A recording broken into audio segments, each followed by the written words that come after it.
이 아침 저와 여러분 하나님의 말씀 요한복음 7장 37절부터 39절까지의 말씀을 봉독하여 드립니다. 주시는 말씀 안에서 하나님의 음성을 들을 수 있기를 축복합니다. 명절 끝날 곧 큰 날에 예수께서 스스로 외쳐 이르시되 누구든지 목마르거든 내게로 와서 마시라. 나를 믿는 자는 성경의 이름과 같이 그의 배에서 생수의 강이 흘러나오리라 하시니 이는 그를 믿는 자들이 받을 성령을 가르쳐 말씀하신 것이라. 예수께서 아직 영광을 받지 않으셨으므로 성령이 아직 그들에게 계시지 아니하시더라. 아멘. 주의 평강이 여러분의 가정과 삶에 함께하게 되기를 예수님의 이름으로 축복합니다. 다들 마스크 끼기 힘드시죠? 더워서 이렇게 에어컨도 틀고 그래야 되는데 참 이게 난감한 문제가 여러 가지가 있습니다. 우리가 언제까지 마스크를 끼고 예배드리는 상황을 보내야 할지, 이 교회만 문제가 아니고 또 사회 전반에, 세계 전반에 코로나 때문에 세워진 새로운 질서들 속에 우리가 어떻게 적응해야 될지 잘 모르는 그런 불확실성의 시대를 살아갑니다. 어쨌든 주님이 여러분을 지켜주시고 축복하시고 이끌어 주시기를 예수님의 이름으로 축복합니다. 전 세계가 코로나 사태로 인해서 새로운 질서 속에 우리는 처하여 있습니다.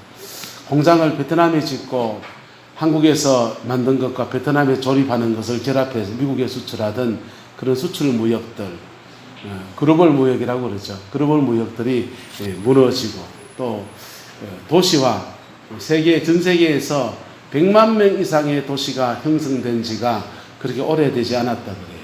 우리가 서울만 해도 한 1000만 명 되거든요. 포항만 해도 한 70만 정도 됩니다. 근데 이렇게 수많은 인구가 모이면 전염병이 당연히 발생한다는 거예요. 닭도 옛날에는 닭장에 이렇게 키웠잖아요. 근데 밀집 재배를 하려면은, 밀집 재배가 아니죠. 밀집 사육을 하려면 뭐 해야 됩니까?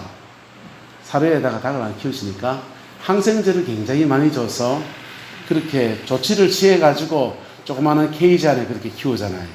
사람들도 아파트 다닥다닥 붙어가지고 그렇게 살려고 하면 이 백신이 개발되고 난 뒤에야 사람들은 100만 명씩 그래 모여는 큰 도시를 이루고 살 수 있었다는 것입니다. 그런데 이 백신, 과학기술의 발전 속에서 우리가 당연하게 누려왔던 모든 것들이 이제 사라져 버렸습니다. 아파트에 사는 것, 도시에 사는 것. 여러분 마스크 끼고 포항 한번 나가보셨습니까? 어땠습니까? 열기는 올라오는데 이거 벗을 수는 없고 참 난감한 일. 네? 구룡포에 사는 게 행복한 줄 믿습니다. 조금만 나가면 사람 아무도 없어서 마스크 벗고 반일 하시고 그럴 수 있는 이렇게 새로운 질서 속에 우리가 들어가기 때문에 지금까지 가지고 있던 가치관들 또 지금까지 누려왔던 것들이 전혀 새롭게 변화되는 시대에 우리는 서 있다라고 하는 것입니다. 게다가 4차 산업혁명이 지금 전 세계적으로 이렇게 불어닥치고 있거든요. 컴퓨터가 모든 것을 대신하는 신문 기사를 컴퓨터가 대신 써주기도 하고, 미국의 월스트리트의 그 굉장히 저명한 투자 조지 소로스라고 하는 그는 그 회사 그룹에서 그 직원을 한 명을 채용했습니다. 직원 한 명 채용했는데 그 직원 한 명 때문에 직원 500명이 잘렸습니다. 그 직원이 뭔지 압니까? AI 직원입니다. 직원도 아니죠. 기계를 하나 산댔을 뿐이에요. 컴퓨터 기계를 하나 써놓고 소프트웨어를 깔고 그리고 그 컴퓨터가 돈을 가지고 투자하고 운영해 나가는데 그게 미국에서 하버드 대학교 나온 그런 수재들이 모여있는 그 월스트리트에서 가장 고수익을 내기 시작합니다. 그러니까 기존 직원이 500명이 잘려버렸어요. AI로 말미암아 시작되는 4차 산업혁명 시대와 맞물려가지고 코로나가 같이 겹쳐가지고 앞으로 우리의 시대는 어떻게 될지 모르는, 뭐가 잘 됐는지 뭐가 이렇게 통할는지 우리는 잘 모릅니다. 코로나 아직 초기 상황이기 때문에 백신이 개발되고 나면 또 이게 어떻게 될지 모르지만 또 다른 변종이 또 나오면 또 뒷북치면서 그렇게 또 마스크 끼고 또 한참을 또 하다가 그렇게 반복할 가능성이 많다라고 하는 거예요. 우리는 참 불확실한 시대를 살아갑니다. 이 불확실한 시대 속에서 여러분 흔들리지 않는 가치가 저와 여러분들 속에 붙들어 주시기를 예수님의 이름으로 축복합니다. 하늘이 무너져도 솟아날 뭐가 있습니까? 구멍이 있다고 하는데 그 솟아날 구멍을 찾는 것은 바로 하나님의 은혜인 것입니다. 그 은혜가 저와 여러분의 가정과 삶에 충만히 임하게 되기를 예수님의 이름으로 축복합니다. 여러분, 우리나라는 우리 장로님을 기도한 대로 6월을 맞이했습니다. 6월이 되면은 항상 호국 영령들에 대한 감사와 고백을 하고, 그 다음에 6.25 전쟁에 대해서 상기도 해보고, 다시 6.25가 터지지 말아야 된다라는 그런 주제를 나누기도 하고 그렇습니다. 그런데 여러분, 6.25 전쟁이 일어날 그 당시로 한번 우리가 되돌아 한번 가봅시다. 우리나라의 상황이 어땠는지요. 남한 내에서 남노당이 일어나가지고 공산주의자들이 일어나서 선동을 했습니다. 그리고 그들이 이렇게 말했습니다. 그 당시에 경상도는 좀 달라요. 전라도 쪽은 소작과 지주의 비율이 굉장히 그한데 소작농들이 지주에게 몇 할을 그 농지를 빼앗겼냐, 농사지은 걸 빼앗겼냐 하면 원래는 5대5로 했거든요. 양분제로 했는데 전라도 같은 경우에 농사지을 농정작가, 그 다음에 뭘 사용하고 다 띄고 나면은 그 6할내지 7할을 그 지주한테, 땅 지주한테 이게 소작 붙이는 사람이 농장부를 갖다 드려야 됐습니다. 먹고 살기 너무 힘들었습니다. 그럴 때에 이북에서는 토지 계획을 해가지고 모든 지주들의 땅을 다 뺏어가지고, 예? 무상분배 나눠준다고 하더라. 그 소문 들리니까 기가 번쩍할까요, 안 할까요? 기가 번쩍하면서 여론조사를 했더니 이 남한도 공산화가 됐으면 좋겠다라고 하는 사람이 70%가 넘어갔어요. 70%가 넘는 사람이 공산주의가 되면 좋겠다. 그래야 저놈의 지주들이 가지고 있는 재산들을 다 뺏어서 내가 차지할 수 있으니까. 나머지 30% 안 찍은 사람들은 주로 이제 부자들이겠죠. 게다가 미국의 닉슨 대통령은 대한해협, 일본과 한국 사이의 대한해협을 경계선을 해서 만약에 공산주의자들이 내려오게 되면 대한해협을 방어선으로 삼겠다라고 했습니다. 그래서 한반도에 있는 미군들을 다 빼내버렸어요. 중국을 공산화하고서 그 공산주의자들, 사회주의자들이 당근 어디를 노리겠습니까? 대한민국 땅을 넘나들기 시작합니다. 그리고 적어 내려가면은 적화통일하는데 불과 2주간 내지 3주간이면 끝이 난다고 생각했어요. 그냥 쭉 밀고 내려오면 된다고 생각했습니다. 왜냐하면 미군 없지요. 국민 여론 70% 지지하지요. 예? 그리고 북한은 소련제 무기와 중국 무기로 무장을 했지요. 중국과 소련이 뒤에서 밀어주지요. 그러니까 당연히 2, 3주면 그냥 모든 것이 다 결판 나는 그런 나라. 그런데 그 당시에 이 나라의 대통령이 이승만 대통령이었다는 겁니다. 이승만 대통령은 미국에 가서 대학 공부를 한 몇 안 되는 초기 한국 사람들이시죠. 그런데 이분은 미국 가서 무슨 공부한 줄 아세요? 프리스톤 신학교에 신학교를 갔어요. 어디 갔다고요? 신학교를 갔어요. 그래서 프리스톤 신학교에서 최초로 조선 사람 가운데서 목사 하나 만들자라고 세운 사람이 이승만이었습니다. 신학교에서 신학 공부를 하고 그 외정치하였기 때문에 독립운동에 뛰어들었던 분이 되다 보니까 이분의 미국의 인맥은 주로 어디에 있느냐? 교회에 있는 거예요. 목사님들이 신학교 동기고 친구들이고 선배고 후배고 그 라인들이 쫙 깔려 있습니다. 그래서 외교적 라인을 통하고 또 여러 가지 하나님의 도우심 속에 참전하지 않을 미군과 유엔군이 이 나라에 참전해서 이 나라가 이렇게 공산화가 되지 않고 지금까지 번영의 세대로 올 수가 있었습니다. 할렐루야. 따라서 하늘이 무너져도 솟아날 구멍이 있었습니다. 바로 하늘이 무너졌는데 솟아날 구멍이 거기 있었던, 돌파구가 거기 있었던 것이고, 그 돌파구를 통해서 우리는 적화가 되지 않고 6.25 전쟁을 끝내고 이렇게 강성한 나라를 세워갈 수 있는 기반을 맞이했습니다. 오늘 시대에 우리는 또 한 번 지금 마치 하늘이 무너진 것과 같은 그런 상황 안에 처하였습니다. 다행스러운 것은 지금까지 산업화 시대를 거치면서 꽤 많은 돈들을 벌어놨다는 것이죠. 꽤 많은 돈들을 벌어놨고, 다행스러운 것은 사람들을 교육시키고 훈련시키는 의사도 많고 간호사도 많고 기술자도 많고 우리나라 안에 인력 자원도 굉장히 좋은 자원들이 많은 시대에 우리는 코로나를 맞이하고 있습니다. 어쩌면 천만의 다행인지 모르겠습니다. 그런데 이렇게 많은 헤쳐갈 수 있는 수를 가지고 있음에도 불구하고 우리가 정말 그 6.25 전쟁 때나 외정치하의 때나 그렇게 어려울 때, 하늘이 무너졌을 그때, 솟아날 구멍을 찾을 수 없을 그때 그분들이 가지고 있었던 그 위대한 것 하나를 지금 놓치고 있다는 거죠.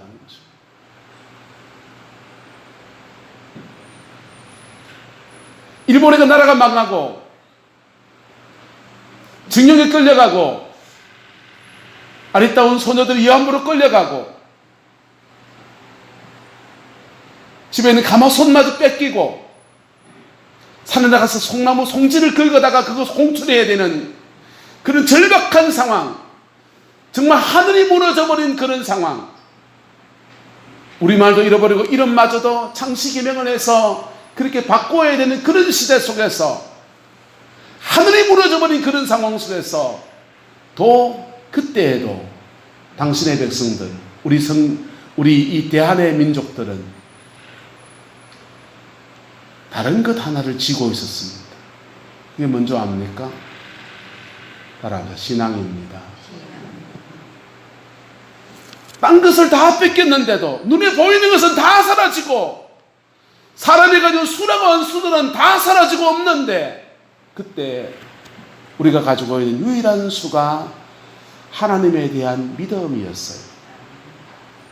외정지하에 불려졌던 많은 노래들은 동시가 되고 찬송가에 들어오기도 하고 찬송가에 들어오지 않기도 했습니다. 그 중에 한 곡이 제가 가끔씩 부르잖아요. 네. 푸른 하늘 은하수 하얀 쪽배에 개수나무 한 나무 토끼 한 마리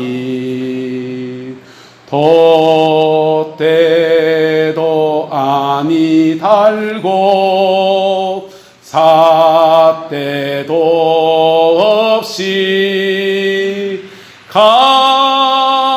가기도 잘도 간다 서쪽 나라로. 여러분, 돛대도 없는 배가, 삿대도 없는 배가 어디를 간단 말입니다. 그런데 저 하늘에 떠 있는 저 달은 돛대도 없고 삿대도 없는데 서쪽으로 자꾸 가고 있는데, 이 반달이라는 노래 안에서 그 다음 가사가 그렇습니다. 우리 민족이 바로 돛대도 없고 삿대도 없는 이 민족같이 되었는데, 그럼에도 불구하고 새별이 등대란다 길을 찾아라. 새별이 등대이기 때문에 그 등대의 빛을 보고서 마치 반달이 아침을 향해 달려가듯이, 찬란한 아침을 열어주듯이 우리 민족도 샛별 대신 예수님을 등대 삼고서 그 예수님 안에서 길을 찾아내고 그 길 안에서 새 역사를 만들어 보기를 소망하는 그런 마음을 담은 염원의 노래가 이 반달이라는 노래입니다. 직접적인 가사 안에서 예수님 얘기 안 나오고 성령님 얘기 안 나오고 하나님 얘기 나오지 않으니까 이게 동요에 실리고 찬송가에 실리지 않았지만은, 그러나 이 곡을 지은 사람은 그 하나님께 이 마음을 담아서 그 노래를 지은 거예요. 우리는 지금 하늘이 무너지는 그런 상황, 앞으로 어떻게 무너져 내릴지 모르는 상황 가운데 우리는 처하여 있습니다. 나라는 노령화가 되어져가고 젊은이는 점점 없어지고 아이들은 태어나지 않는데, 코로나가 되면 수출길에 막 막혀가지고 공장이 멈춰서는 오늘의 상황 속에서 나라도 어쩔 수 없어서 이것 가게들 막 갑자기 폐업하면 안 되고 문 닫으면 안 되니까 재난지원금이라도 줘서 포항시에서 나오고 나라에서 나와서 여러분들에게 얼마씩 그렇게 나눠줬습니다. 저도 받았습니다. 그런데 말입니다.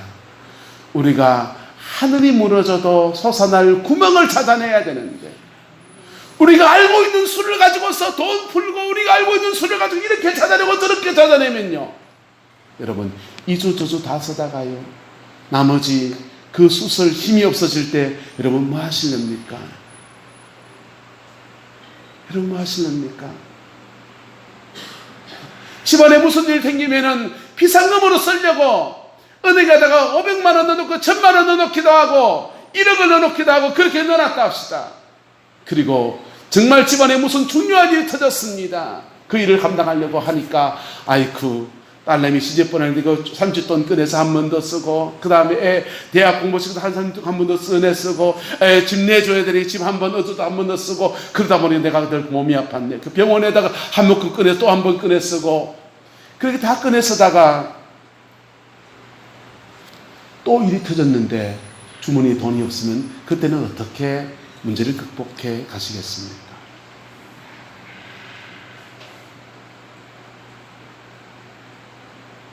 그때는 어떻게 인생의 문제들을 해결해 넘어가시겠습니까? 하늘만 쳐다보시겠습니까? 손만 빠시겠습니까?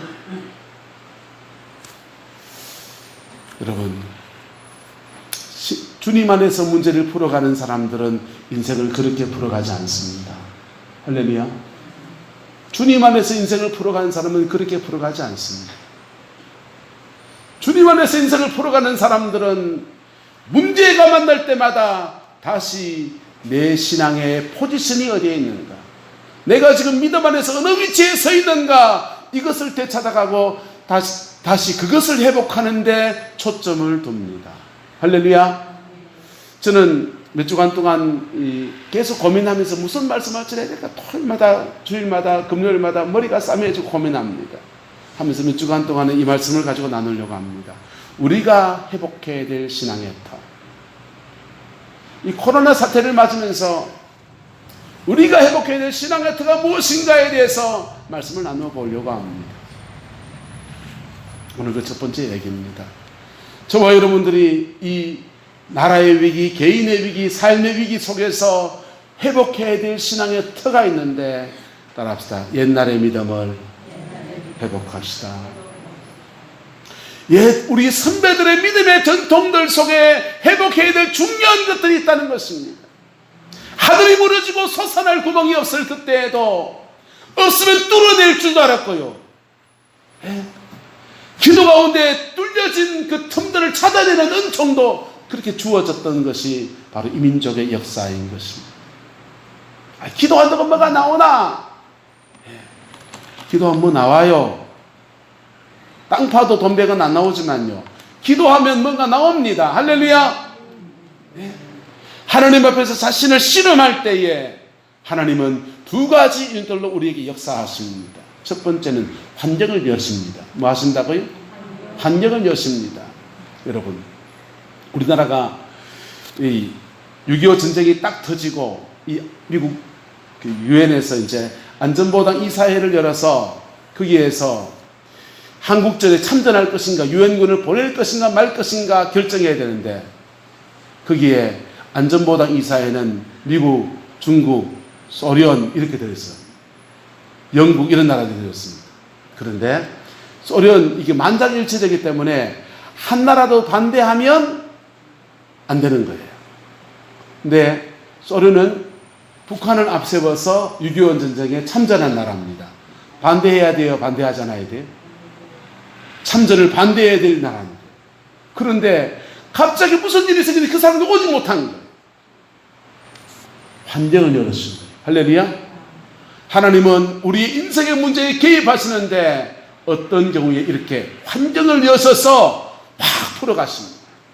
그 은혜가 저와 여러분의 가정과 삶에 이루어지게 되기를 예수 이름으로 축복합니다. 두 번째로는요, 환경을 여실 뿐 아니라 우리 속에 임하셔서 우리가 그 일을 감당할 수 있는 힘과 능력과 지혜를 주셔서 우리가 우리 안에 계신 성령님 의지에서 풀어가게 하시는 거예요. 오늘 본문에 있는 이야기는 그런 얘기입니다. 예수님께서 명절 끝날 그 큰 날에 서서 외치시되 누구든지 목마르거든 내게로 와서 마시라. 나를 믿는 자는 성령의 이름과 같이 그의 배에서 뭐가 흘러나리라? 생수의 강이 흘러나리라 라고 말씀하십니다. 그리고 이는 그를 믿는 자들이 받을 무엇이라고 합니까? 성령이시라는 거예요. 성령 받기를 축복합니다. 그 성령을 받으면 우리가 기도할 때 하나님 저 문제 해결해 주세요 할 때 하나님 저 문제를 바깥에서 환경을 해결해서 해결하실 뿐 아니라 우리 속에서 하나님 저 문제를 해결해 주세요 하는데 자꾸만 우리 안에 은혜를 주셔서 감당할 힘을 주시는 거예요. 하나님 저놈의 신랑 좀 바꿔주세요. 죄송합니다. 이런 말 썼어. 그런 그 부인의 기도가 막 끌어올라오면은 하나님은 바꾸라는 저 신랑 안 바꾸고 누굴 자꾸 바꾸기 시작합니다. 그걸 감당할 수 있도록, 그 신랑을 감당할 수 있도록 내게 자꾸만 은혜를 주시는 거예요. 내게 자꾸만 힘을 주시는 거예요. 성령의 충만함을 주시는 거예요.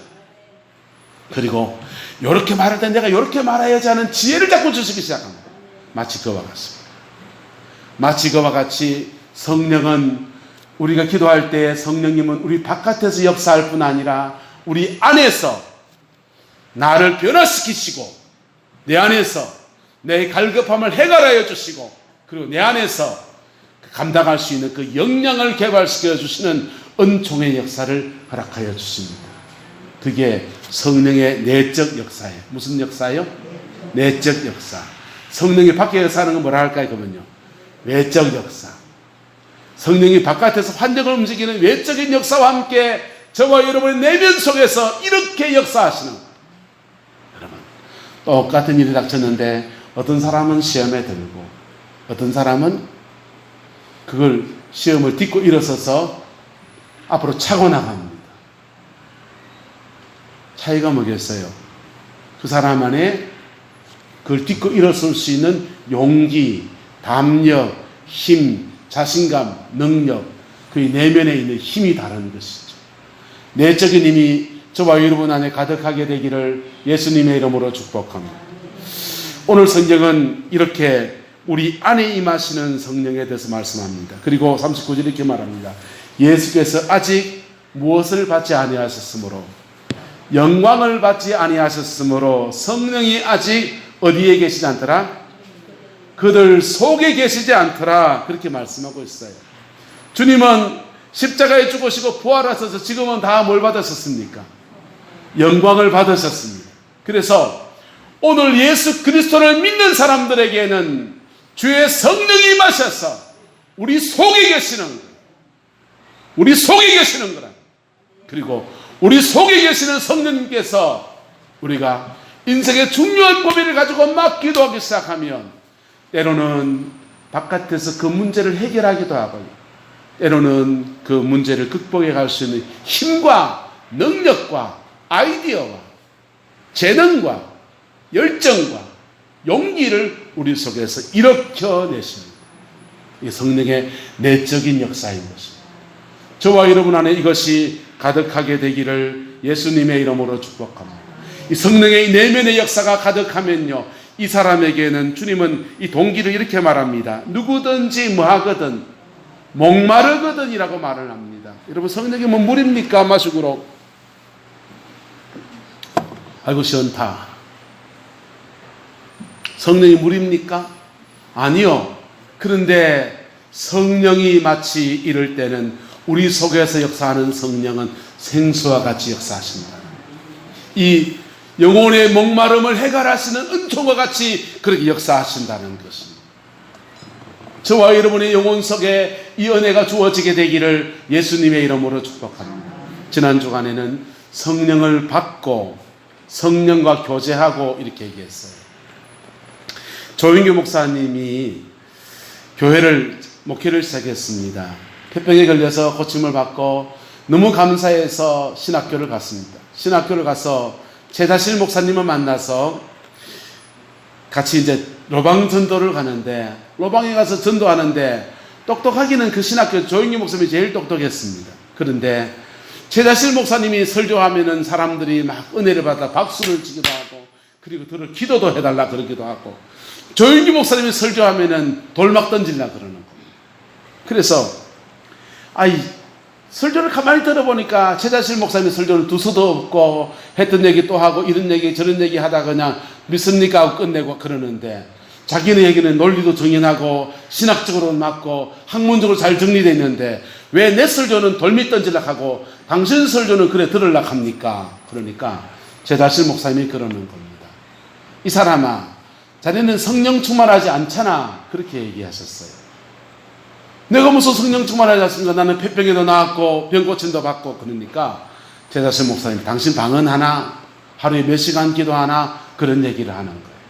도전을 바꿔서 삼각산에 올라가서 방언을 받으러 올라갔습니다.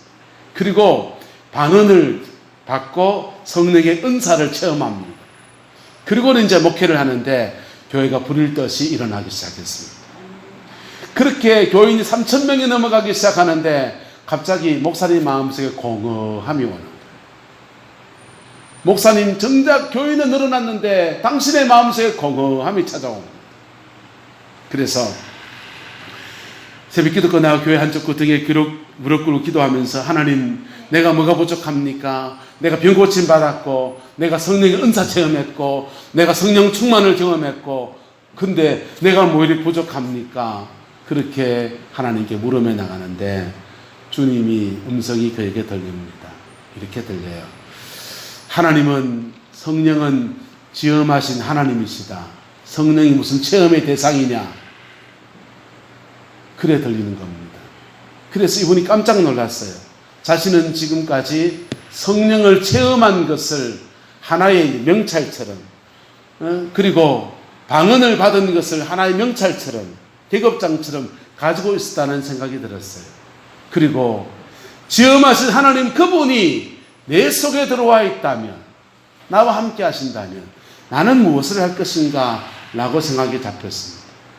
그리고는 결론을 내렸어요. 따라합시다. 성령님과 교제해야 되겠다. 그래서 이분이 성령님과 교제하는 것으로 터닝하기 시작합니다. 그러면서요, 마음속에서 기쁨이 막 솟아오르기 시작하는 거예요. 따라 성령을 받읍시다. 여러분, 우리가 예수님의 은혜로 믿음 생활하고 난 뒤에 우리가 반드시 해야 될 것이 뭐냐면 성령을 받아야 돼요. 성령을 받아야 되고, 그 받고 나면요, 나는 그런 체험했다, 방언해봤다, 뭐 해봤다, 은사 체험해봤다, 좋습니다. 좋아요. 다 좋다고요. 그런데 그 다음 단계의 신앙이 있어요. 그게 뭐냐 하면, 따라 성령과 교제합시다. 하나님과 교제가 시작되는 거예요. 저는 중학교 2학년 때부터 교회를 다녔습니다. 교회를 이렇게 다니면서 신앙생활을 이렇게 쭉 하는데 대학교 1학년 때 되었습니다. 1학년 때 되었는데 제가 이제 합창단 활동을 하고 음악을 너무 좋아하고 그러니까 성가대 반주자를 짝사랑을 했어요. 저 여자 말고요. 성가대 반주자를 좀 짝사랑을 했습니다. 그 성가대 반주자가 어느 날 동기예요. 서영수라고 듣고 있는지 모르겠어요. 유튜브로 올라가면 들을지 몰라요. 그 서영수 자매가 저한테 그러는 겁니다. 주희야, 따라와봐라. 그래서 가슴이 콩닥콩닥하면 따라갔습니다. 따라갔더니 무릎을 꿇으래요. 무릎 꿇었죠. 자기도 무릎을 꿇더라고. 손을 잡아주는 겁니다. 가슴이 두근두근했습니다. 그러더니 방언을 받자는 겁니다. 그래서 저는 방언이 뭔지를 모르지만 어쨌든 영수가 받으라고 하니까 무조건 받아야 되는 얘기죠. 그래서 둘이서 이제 기도를 하자면서 찬송 하나 하고 손잡고서 방언 기도를 하는데, 나는 방언을 할 줄 모르니까 할렐루야 할렐루야 할렐루야 하라 하더라고. 할렐루야 할렐루야 할렐루야 할랄랄라 하면 방언이 된다는 거예요. 그래서 방언 나오기를 할렐루야 할렐루야 할렐루야 하는데 나오라는 방언은 안 나오고 할렐루야만 나오고 있습니다. 한 30분을 그래 쉬고더니 안 된다 싶었더니 저보고 그러는 겁니다. 주희야, 안 되겠다. 내 방언을 따라해라 그러더라. 그래서 할렐루야 안 하고 그냥 서영수가 하는 방언을 따라 했습니다. 랄랄랄랄랄라. 제가 방언이라는 것을 처음 경험해 본 것이었습니다. 랄랄랄랄랄랄랄랄랄랄랄랄랄랄랄랄랄랄 하는데 뜻도 모르고 의미도 모르고 아무것도 모르는데 어쨌든 영수가 하라고 하니까 저는 다른 건 모르지만 서영수는 믿을 만한 애라고 생각해서 신앙도 괜찮고 그래서 영수가 시키는 대로 방언을 받았어요. 며칠 지나고 나니까 기도하려고 방언을 하려고 하니까 방언이 안 되는 겁니다. 사라지고 없어요. 그래가지고는요 다시 교회에 가서 엎드려가지고 하나님 그때 했던 그거 다시 돌려주이소. 그래가지고는요 방언을 다시 회복을 했습니다. 제가 성령을 체험한다고 할 때는 그게 성령 체험이었어요. 그렇게 성령 체험을 하고 대학교 1학년을 지나고 이제 2학년을 마치고 군대를 가려고 준비를 했습니다. 군대를 가려고 준비하다 보니까 이제는 군대 갈 준비만 하면 되니까 공부도 관심이 없고 다 내려놓고 교회에서 기도하는 그룹들이 있어서 그 기도하는 그룹들이랑 같이 기도원에 자꾸 다니는 거예요. 기도원에 다니면서 같이 방언기도 훈련을 받습니다. 방언기도하고 기도하고 막 그러면서 성령의 만지심을 경험하면서 군대를 갔어요. 그런데 성령의 만지심을 경험하고 나니까 그 다음 이상한 현상이 생기는데 자꾸 땡겨요. 뭐 하더라고요? 땡겨요. 그래서 나는 방언 받고 은사 체험하고 산기도 조금 다니다 군대 갔는데 이상하게 자꾸만 성령이 땡기는 거예요. 그래서 군생활 중에 바깥에 나가서 고급 성경책, 그 당시에 제일 비싼 성경책입니다. 그 성경책을 사가지고는요 주석이 달린 성경책을 처음 샀습니다. 그걸 사가지고 혼자서 군생활하면서 그 성경을 읽습니다. 그리고 제자훈련 교재를 혼자 사와가지고 혼자서 독학으로 제자훈련을 하기 시작합니다. 성경 말씀을 찾아서 구절을 적어가면서 제자훈련하고 성경을 읽고 그렇게 군생활 중에 성경을 한 3독을 했는 것 같아요. 그리고 제대를 했습니다. 제대하고서 목회자의 길을 걸으려고 하는데 이상하게 자꾸만 저는 은혜에 땡기는 겁니다. 뭐에 땡겨요? 은혜에 땡기는 겁니다. 그래서 대학교 4학년 때는 화요일날 철학기도하고 목요일날 철학기도하고 금요일날 철학기도하고 하루에 3번 철학기도를 다녔습니다. 그리고는 그래도 마음에 성에 안 차면 어느 날 보따리 싸들고 오사님 금식기도는 올라갑니다. 그러면 집에는 연락도 그 당시 핸드폰 없는 시대니까 연락도 안 되고 어디 간지 모르는 애가 그리고 며칠 지나고 나면 턱 나타나고 그러는 거예요. 우리 어머님이 걱정이 돼서 목사님한테 묻고 주희가 지금 어디 갔는지 모르겠습니다. 그리고 목사님은 저를 걱정을 대단히 하셨어요. 제가 신학을 한다고 하는 애가 어디 간지 없고 그냥 산토끼빛을 여 갔다 저 갔다 막 뛰댕기고 있으니까 걱정이 심히 됐습니다. 조그만한 교단에 계셨던 아는 목사님이 계셨는데 그분이 저보고 이 교단에 있는 신학교는 다 썩었다. 성경을 안 가르치고 전신에 다 신신학을 가르치니까 너는 그 교단 신학을 하지 말고 자기하고 같이 일본의 어떤 신학교 자매기는데 그런 데 가서 통신으로 신학을 하면서 기도 생활하고 해서 그리고 이런 사역을 하자. 그 제안이 들어왔어요. 그렇게 왠지 모르게 그렇게 막 끌려다니듯이 그렇게 은혜에 갈급해서 이산저산 다니면서 기도 생활을 했어요. 근데 나중에 가만히 사람들을 보니까 성령을 체험한 사람들이 방언이나 성령의 은사를 체험한 사람들이 다들 그렇게 갈급한 시간들을 다 지나가더라고요. 다는 아니죠. 사람마다 어떤 사람마다 그 갈급한 시간들을 지나가더라고요. 그래서 갈급해서 이곳저곳 다니면서 그렇게 성령을 받는 데 집중하는 저 부흥사가 성령 충만하더라. 그럼 부흥사 그래 쫓아다니고 그런 시간들을 지나가더라고요. 따라가 성령을 받는 데입니다. 그렇게 바꿔서 그리고는 신학교를 갔습니다. 신학교를 가고 그렇게 성령 충만 받고서 말씀 읽고 대학 4학년에도 성경을 읽고 그렇게 하나님 앞에 서면서 이상하게부터 꿈을 꾸기 시작했어요. 기도하고서 성령 충만해지면 그 다음은 주님이 제게 꿈에 자꾸 뭘 이렇게 말씀해 주시는, 그 성령에 주신 꿈인지 뭔지 몰랐습니다. 해석을 할 줄도 몰랐어요. 그런데 그 꿈 꾸고 나면 3일 4일 지나고 나면 이것 때문에 그 꿈 보여줬구나 라는 것이 깨달아지기 시작했어요. 그래서 하나님이 내게 말씀하신 코드는 이 꿈이로구나. 저는 그렇게 꿈을 통해서 성령님과 교제하는 것이 시작됐습니다. 난 일방적으로 기도했고 충만히 임했고 임하신 성령님께서 내 안에 임하셔서 어느 순간부터 내게 하실 말씀들을 꿈을 통해서 그렇게 말씀하시기 시작했어요. 할렐루야. 꼭 꿈이어야 됩니까? 아니죠. 사람마다 똑같다 다르다? 다르지요.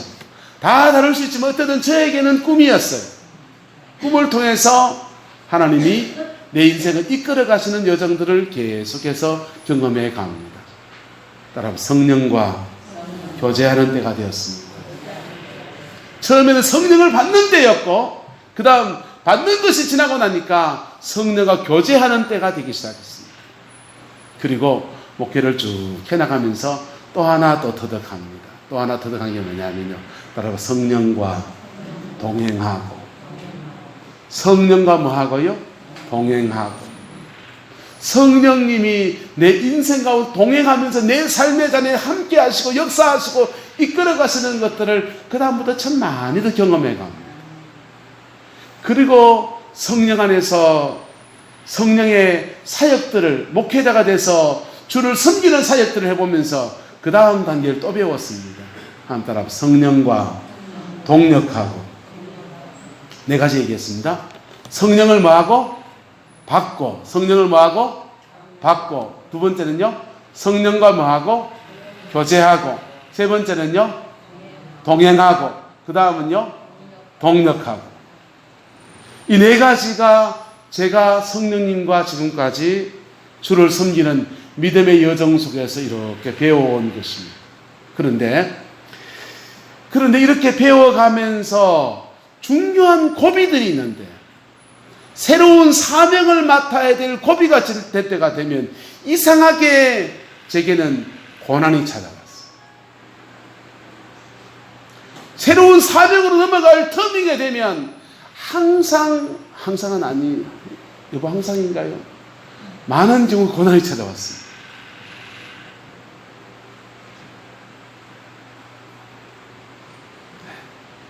많은 경우. 아내랑 결혼하고서 큰 아이를 낳고서 행복한 가정의 삶을 꾸려가려고 할 때 집사람이 산후 우울증이 왔어요. 그래서 그것 때문에 김천에 있는 천성기도원에 발끝었던 기도원 다시 가서 몇 개월을 그렇게 지냈습니다. 그리고서 그때 받은 그 은혜 때문에 그 한 고비를 넘어설 수 있는 힘이 그렇게 주어졌어요. 전인전서 나갔다가 또 한 번에 무슨 인생에 문제가 있었습니다. 그리고는 또 기도하는 시간을 가졌고 또 한 고비를 넘어설 수 있었습니다. 부산에 부목사를 하다가 목사 안수를 받기 전에는 또 월드컵이 있었습니다. 월드컵 때 제가 괜히 박지성이 흉내낸다고, 이영표 흉내낸다고 공을 이래 하다가 다리를 접질려가지고 뼈가 4대가 부러졌어요. 뼈 4대가 부러져가지고 병원에 입원해가지고 3개월을 입원해 있었습니다. 3개월을 입원해 있고 무릎이 굽혀지지 않아서 응거주춤하게 무릎을 꿇고서 목사 안수를 받았어요. 목사가 되는 고비에서도 그냥 넘어가지 않고 우당탕탕탕 해가면서 3개월 동안 하나님 앞에 엎드리는 시간을 자꾸만 주시더라고요. 그 다음부터는 부목사 생활하는 또 탄탄대로였습니다. 서울에서 부목사하고 이제 또 한 고비를 넘어서야 될 때는 하나님이 대구의 개척교회를 하면서 아시지요? 빡빡기는 시간을 1년 반, 2년, 3년을 그렇게 보냈어요. 그러면서 하나님이 제게 행하신 것이 무엇이었냐면요, 그 몇 개월 동안, 때로는 그게 3년이 되기도 하고요, 그런 시간을 지나가면서 하나님이 나를 준비시키시는, 바깥의 문제를 계속 해결해 달라고, 하나님 바깥의 이 문제를 해결해 달라고, 돈 문제를 해결해 달라고, 바깥의 이 한국의 문제를 해결해 달라고 그렇게 저는 기도했는데, 하나님은 바깥에 해결 안 하시고 자꾸만 나를 달달 볶는 거예요.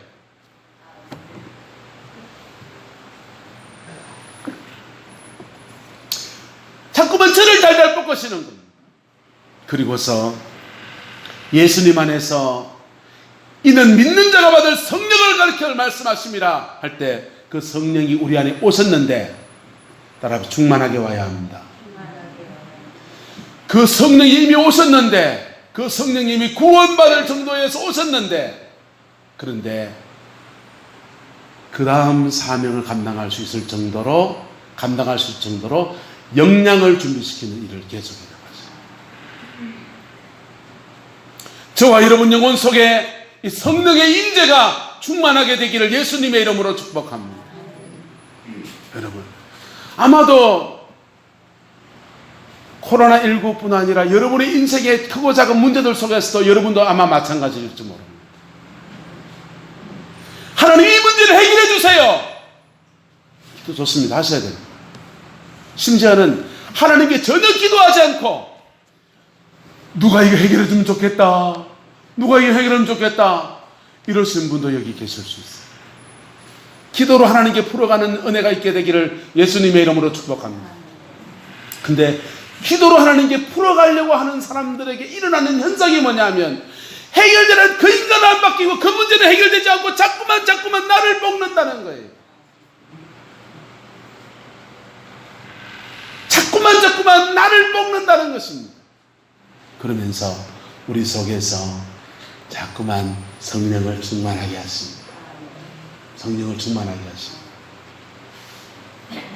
이 단계가 있다는, 받게 하시고, 뭐하게 하시고, 받게 하시고, 갈급해서 문제는 태산가되 영혼이 갈급하니까 자꾸만 기도하여 자리에 나가고, 자꾸만 부흥사 쫓아다니고, 자꾸만 교회에 나와서 엎드리고, 이 사람아 돈이 나오나 떡이 나오나 밥이 나오나 지금 목구멍에 포도청인데 지금 뭐하고 있노? 기도할 일이가, 일할 일이가. 근데 영혼이 갈급해서 자꾸만 은혜를 받게 하십니다. 그런데요, 그렇게 받아지면 그 다음부터 따라합시다. 말씀하시기 시작합니다.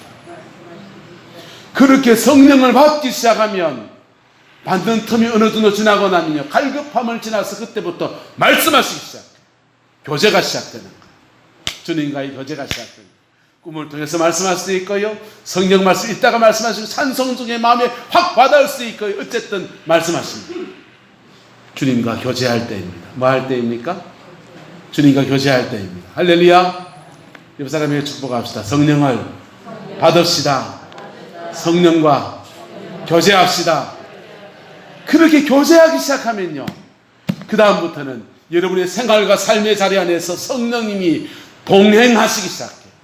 여러분의 생활 가정 안에 주님이 동행하시기 시작합니다. 여러분의 일들 속에 주님이 동행하시기 시작합니다.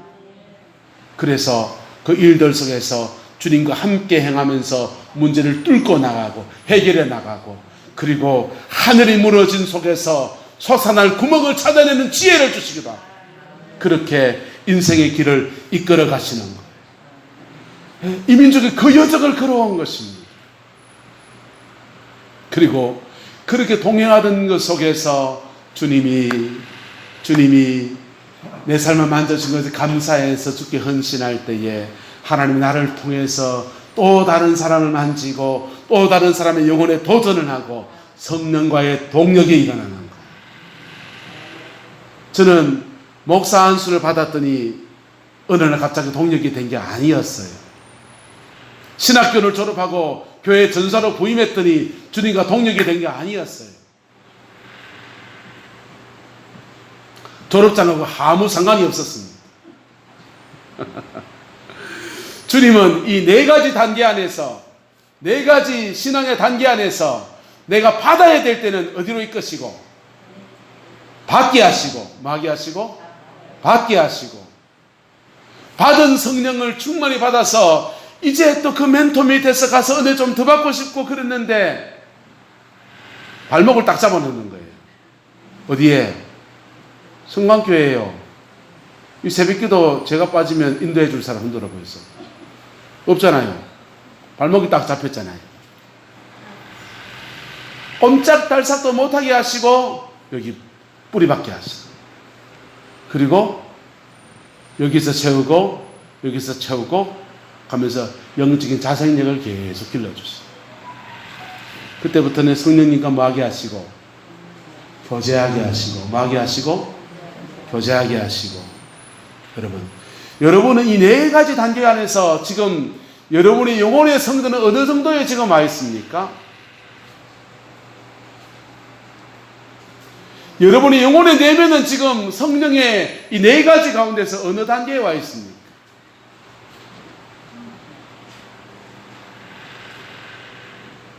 차근차근 해나가기를 축복합니다. 성령을 받아야 될 때는 뭐 해야 되고? 받아야 돼요. 따라합시다. 받아야 될 땐 받아야 합니다. 받아야 돼요. 그때는 주님이 갈급하게 하시고 자꾸만 은혜에 대해 사모함을 주셔서 기도의 자리에 나오게 하십니다. 예배의 자리에 나오게 하십니다. 찬송이 자꾸 땡깁니다. 받게 하십니다. 받고 나면 뭐 하시고? 말씀하시고 뭐 하시고? 말씀하시고 말씀하면서 주님과 교제가 시작되면 그 다음부터 여러분의 생활 속에서 동행하십니다. 여러분 주님과의 동행이 시작되면요, 주님과의 동행이 시작되면 여러분의 삶의 자리 안에 성령님 의지에서 나가는 곳마다 문제는 뚫어집니다. 할렐루야. 문제는 풀어집니다. 할렐루야. 어둠은 떠나갑니다. 할렐루야. 축복의 역사가 일어납니다. 할렐루야. 예. 바깥에서 문제를 해결해 나간 저 문제를 해결해 주세요 그런 기도가 아니라 내가 가면 해결되어지고 내가 가면 뚫어지는 역사가, 마치 요단강은 철철 흐르고 있는데 제사장의 발을 디디면 물이 갈라지듯이 그렇게 내가 가면 뚫리는 역사가 일어나는, 그러면서 우리 삶의 자리 안에 저주를 축복으로 바꾸어가는. 여러분 우리 코로나19 사태 가운데서 여러 가지를 회복해야 합니다. 그 중에 정말 회복해야 될 터가 뭐냐? 바로 옛날 70년대, 80년대, 60년대 열정적으로 하나님의 얼굴을 구했던 성령을 받는 것입니다. 성령을 받아야 합니다. 성령을 받아야 합니다. 여러분, 받아야 합니다. 받으면 그 성령은 우리 속에서 우리를 하나님의 성전으로 만드세요. 그 만드시는 과정이 계속 받는 과정이에요. 그게 끝나고 나면 성전된 우리 속에서 성령이 우리에게 말씀하시고 교제의 단계로 넘어갑니다. 그게 강이 되어지면요, 그게 강이 되어지면요, 조그마한 샘이, 조그마한 옹달샘이 마치 강처럼 되어지면 에스겔 47장은 말합니다. 이 물이 닿는 곳마다 다 살아나더라. 이 강물이 이러는 곳마다 다 살아나더라. 예? 강 좌우편에는 큰 나무가 서고 강이 있는 곳에서 물고기들이 많아지고, 예? 저와 여러분의 삶의 자리 안에 성령과 동행하면서 막힌 문제를 풀어내고 묶인 것을 끌어내고 인생을 열어가는 놀라운 역사가 일어나게 되는 것입니다. 그 축복의 역사를 사모하시기를 축원합니다. 그 축복의 역사를 위해서 여러분 안에 성령을 받으시기를 축복합니다. 성령을 받으세요. 방언을 체험도 하시고 성령을 체험도 하시고 성령을 받으시라고. 받고 난 뒤에 그 다음 단계 받으셨습니까? 받은 분들은 성령과 교제하는 단계로 넘어가시기를 축복합니다. 성령과 교제하십니까? 그 성령님 의지에서 여러분의 가정을 뚫고 나가십시오. 삶의 자리에 주님과 동행하는 삶으로 나가십시오. 주님과 동행하십니까? 이제 성령과 동력하는, 주님이 하라고 하는 일에 순종하면서 함께 주의 일을 동참하는 그 은총의 역사도 이루어지게 되기를 예수님의 이름으로 축복합니다. 그렇게 단계 나갈 때에 우리는 자라나서 하나님 앞에 가장 복되게 쓰임받는 역사가 일어날 겁니다. 이 민족의 믿음의 선배들이 사실은 이 여정을 걸어서 목사님이 되기도 장로님이 되기도 권사님이 되기도 하고 이 민족의 사람들 길러내고 일꾼을 길러내서 망한 나라, 일제에 망한 나라, 6.25 전쟁의 잿더미에 망한 나라를 이만큼 부강한 나라로 이렇게 세워놓고 살리심의 역사로 이만큼 이렇게 놓은 것입니다. 이렇게 사는 상태에서 다시 망하고 싶습니까? 나라가 다시 망해야 합니까? 그때 망했다가 이렇게 돌아오는 사람들이 절려 부르는 찬송이었습니다. 전부 여지없어서 손들고 옵니다. 주 나를 막대하시면 하나 어디 가리가 이랬다고. 이수저수 다 써먹어. 더 이상 쓸 수가 없으니까 전부 여지없어 손들고 옵니다 하면서 밑바닥에서 신앙생활, 사회생활 다시 교회에서 시작하는 분들이 그렇게 많았어요. 하나님은 자비로우셔서 그렇게 죽게 돌아와도 은혜를 주십니다. 그런데 아무것도 없어요. 아무것도 없다 보니까 하나님께 헌신할 것도 별로 없고요. 하나님 앞에 내놓을 것도 별로 없고요. 그리고는 또 뭘 좀 주면 또 넘어져 버려요. 하나님이 여러분에게 주신 것 속에서, 하나님이 주신 터 위에서, 이 나라가 이만큼 세워진 터 위에서 여호와께로 돌아가는 그 은혜가 있게 되기를 예수님의 이름으로 축복합니다. 그러면 우리 하나님은 바깥도 여시고 안도 채우셔서 이 민족을 새로운 걸음으로 이끌어 주실 겁니다. 저와 여러분은 새로운 차원으로 이끌어 주시는 은총을 하여 주실 겁니다. 하나님은요 참 이상하세요. 하나님은 우리가 급하다고 해서 절대로 지름길로 안 가세요.